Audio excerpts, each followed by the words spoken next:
Welcome in Romania. Thank you. We are very honored to have you here.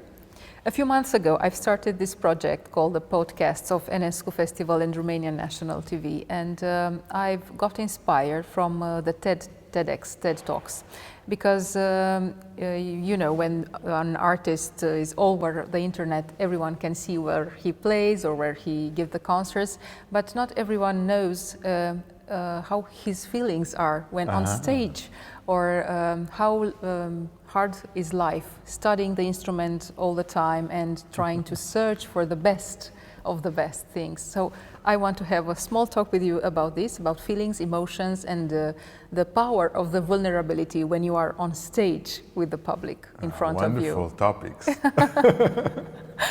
So you started studying the mandolin very early, and it's very interesting. For example, I always think that young musicians are watching these interviews, and I think they wonder, how did you got to this instrument? Why did you choose to play this instrument? It's somehow that came from inside of you. You were just wanting to play this instrument, and that was it, or how happened? No, it was a beautiful, set of coincidences, and that I think led me in the arms of the mandolin, or vice versa. In the city where I grew up, Beersheba in Israel, there was this youth mandolin orchestra. Just kids playing after school or classical music, classical music pieces together. And one of my neighbors played in this orchestra, and my parents just took me to listen to one of these concerts. And I saw this bunch of kids all playing together mandolins. They looked very happy. And then there was a mandolin there on the table, and me as a little kid, I went there, and you see the strings, and like every kid that see strings, it's very intuitive. You just go with your finger on the strings, and then sound came out, and it was so magical. So the whole thing was like the mandolin is so intuitive, is so like user-friendly, that it immediately worked the charm on me. I said, like, yeah, okay, I want to do this too, to my parents. I say, if there was another instrument, if there was a trombone on the on the table, I wouldn't know how to make sound of it. You see what I mean? So there is something with plucked strings also. Today we see ukulele, guitar in every house, because there's something very primary in this, in the evolution of instrument, of musical instrument. First there was a plucked string, before a bow, before reed, mouthpiece, and so on. And I think that's what captured me as a kid, the immediate reward of making sound. And I feel that still this is what excites me about the mandolin, even today. The action of plucking on a string and sound comes out is still magical for me with every plucking. Yes. You've mentioned that your parents brought you to this concert. So how important is music in our children's life? It's important for us parents to get them to see concerts and I think this is, I don't feel that a lot of people can argue on this topic. I mean, there are so many elements in let's say, we call it classical music, okay, but it is art music. What makes music, it doesn't mean that it cannot be entertaining, but there is, from entertainment to art, there is an extra component that makes it art.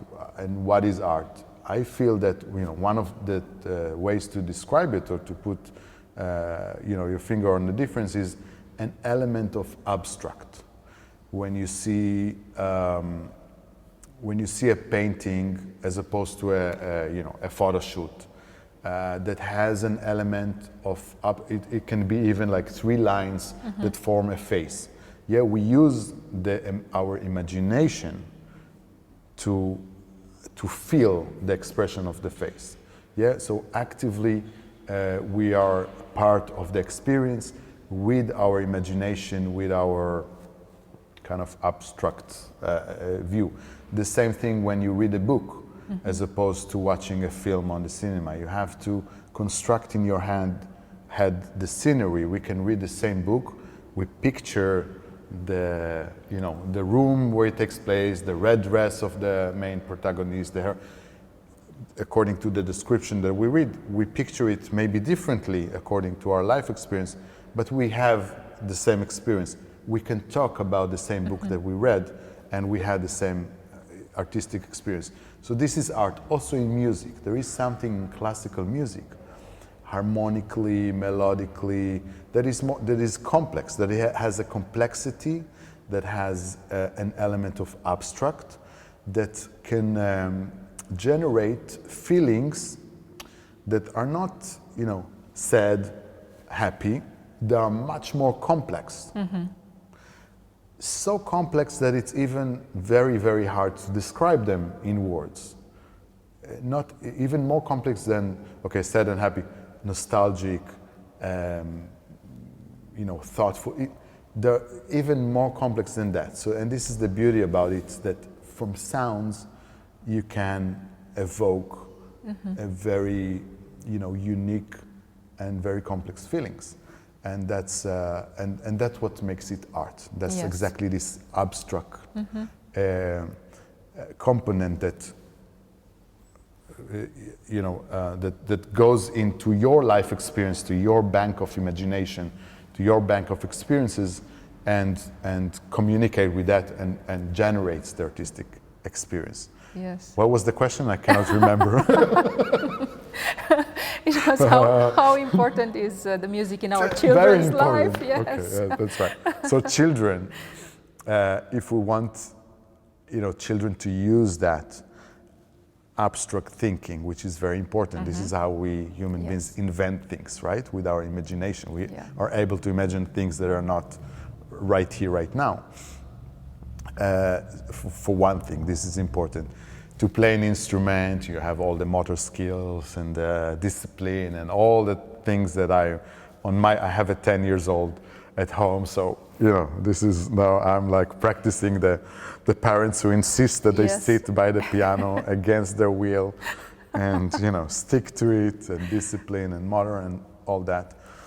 And just I feel that going to a concert really for everyone, not only for kids, it's becoming so relevant in our days for so many reasons. I mean, you sit, for start, you sit in a place for an hour and a half without your phone and doing one thing, which is listening to music. Yes. This is already, I think, a great gift that someone can give themselves. And the experience also of a concert that was very clear for me during pandemic is a ceremony that you're part of a group. It's like listening, experiencing art in a community with a group of people, which is very powerful. There are only good things to say about going to a concert hall and gifting yourself this experience. Yeah. How did music change you through entire life? Well, it's hard to separate because I'm a musician with my whole being. It's hard to imagine myself not being a musician. There is a point in life for a professional musician where maybe it's not a clear point, but it's a phase where music turns from being your hobby or being something that you played for yourself in the room and you enjoyed it very much, to this is your profession. By profession, I don't mean only a job and like a career choice, but this is your role. What is my role going on stage? My role on stage is not playing for myself, enjoying me playing music for myself and maybe people observe. No, I serve this experience to the audience that came. I generate an artistic experience to people that came. So, and there another element kicks in the profession, which is not only spiritual, artistic, but there's also a lot of craft in it, because it's no longer when I play a sad, a movement that I remember made me cry. It's not about in the 200 performance of this movement. Yes. I'm thinking of a Vivaldi slow movement, but it's really touching. So of course, after 200 times that I played it on stage, I don't cry, but that's not important. But I know in that moment how to maybe squeeze a tear out of the listener's eye. And that's the craft part. It's experience, it's thought, it's interpretation, it's knowledge, it's analyzing, it's thinking about the experience as a professional. How do I generate the experience for the listener and not necessarily for myself? And this is how I think, as an adult, I shaped as an artist from, It's very interesting talking about emotions, because we live in this 21st century where everything is very fast, and we have 5 jobs, and every hour we are in a rush, and we forget to connect with ourselves. And it's very important to go at a concert, for example, and just sit there and leave all, and have all these emotions from the stage that came from the artist towards you. And that's how you can get to know you, because you're living these emotions. Absolutely, that's beautiful. Yes. That's right. Yes. Because, with all the noise, we sometimes don't feel the nuances of the emotions. We have to connect to ourselves again and to get to know ourselves, Beautiful. of course, because it's very important that not to lose this. Yes. Yeah. Amen. Yeah. And yes, not only music, by the way. I really, every free night that I have, I go to see a performance. Music, of course, classical, but not only, but also, theater and dance and everything artistic. I go to museums a lot. Everything, again, which is a condensed artistic experience, I really like. You combine classical music with traditional music. How this idea came to you, and why did you do this? Again, it's not an idea that I thought of or just came to me, or it just happened because this is who I am as a musician. I think as a kid, also because of my teachers and the way I grew up, the place I grew up, there was not the instrument that I play, the mandolin. There was never like, no one ever told me this is classical music.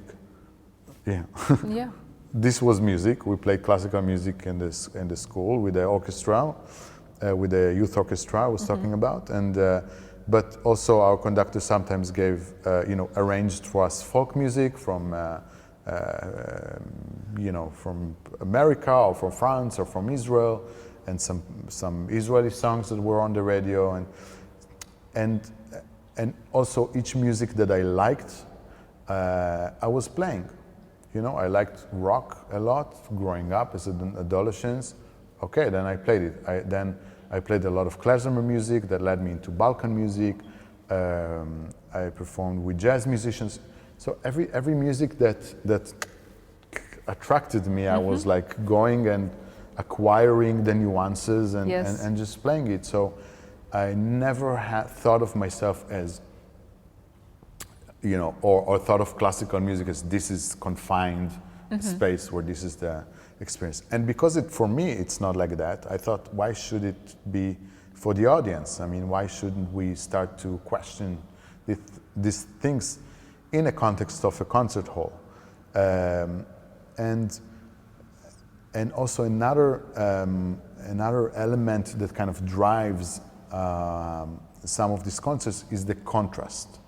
So, for example, when I play a solo recital, usually I play Bach, the sonatas and partitas for violin solo, and if I do so, the encore will always be, a folk tune, a Balkan, Bulgarian thing that I play all the time. because I feel that you listen to it with a different ear after hearing Bach. And the opposite, when I play with I have a Balkan music trio, and we perform in a jazz little bar in New York. Yes. The encore was Bach, and I feel that there is something in the contrast that also kind of keeps your ear always fresh in a concert experience. And that is a big element in Between Words Ensemble and the programs that we create and the program that we will present here in the festival, which is taking classical music, as I said, with the complexity, with the abstract in it, but rearranged, adding percussions, adding the mandolin, adding some folklore spices into it. On the other side, the raw folklore, the Rustavi ensemble, they sing traditional melodies that are not from 300 years, they are like from ancestry. Yes. Ancestry. And there were, thought by ear for generations and generations. And these are very strong, this is a very strong energy that these melodies hold.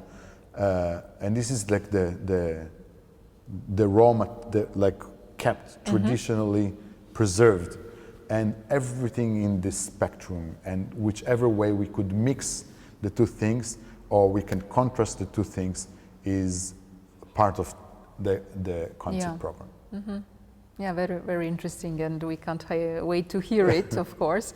And my last question is for you to give an advice to young musicians that look at you and want to become like you, perhaps. I had a very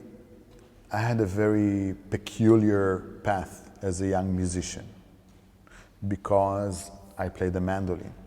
If I played the piano, probably I would look at other pianists,